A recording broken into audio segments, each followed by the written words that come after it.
ಪನ್ನೀರ್ ತವಾ fry ಮಾಡೋಣ. Okay ಬನ್ನಿ. ಒಂದು ಪನ್ನೀರ್ ತೊಗೊಂಡು ಸ್ಮಾಲ್ ಪೀಸಸ್ ಆಗಿ ಕಟ್ ಮಾಡಿ ಇಟ್ಕೊಳ್ಳಿ. ಒಂದು ಬೌಲ್ಗೆ 1.5 ಸ್ಪೂನ್ ಕಡಲೆ ಹಿಟ್ಟನ್ನ ಹಾಕಿ 1 ಸ್ಪೂನ್ ಕಾದಿರೋ ಆಯಿಲ್ನ ಹಾಕಿ ನೀಟಾಗಿ ಮಿಕ್ಸ್ ಮಾಡ್ಕೊಳ್ಳಿ ಒಂದಕ್ಕೊಂದು ಹೊಂದ್ಕೊಳ್ಳೋವರೆಗೂ.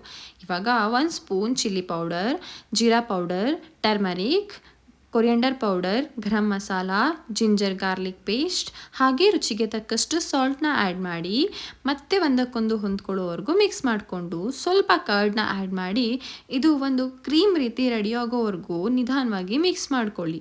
ಇದಕ್ಕೆ ಇವಾಗ ಕಟ್ ಮಾಡಿಟ್ಟಿರೋ ಎಲ್ಲ ಪನ್ನೀರ್ನ ಆ್ಯಡ್ ಮಾಡಿ ಮಿಕ್ಸ್ ಮಾಡಿಕೊಂಡು ಒಂದಕ್ಕೊಂದು ಕ್ರೀಮ್ ಎಲ್ಲ ಅಂಟ್ಕೊಳ್ಳೋವರೆಗೂ ಮಿಕ್ಸ್ ಮಾಡಿ 15 to 20 ಮಿನಿಟ್ಸ್ ಮ್ಯಾರಿನೇಟ್ ಆಗೋದಕ್ಕೆ ಇದನ್ನು ಪಕ್ಕದಲ್ಲಿ ಇಟ್ಬಿಡಿ.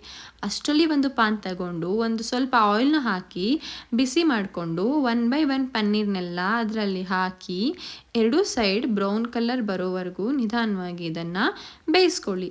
ಇಷ್ಟ ಆದರೆ ನೀವು ಕೂಡ ಮನೆಯಲ್ಲಿ ಟ್ರೈ ಮಾಡಿ ನಾನು ಹೇಳಿರೋ ಸ್ಟೆಪ್ನ ಫಾಲೋ ಮಾಡಿ ಟೇಸ್ಟ್ ಹೇಗಿತ್ತು ಅಂತ ಕಮೆಂಟ್ ಮಾಡಿ ನನಗೆ ಹೇಳೋದನ್ನ ಮರಿಬೇಡಿ. ಓಕೆ, ಬಾಯ್.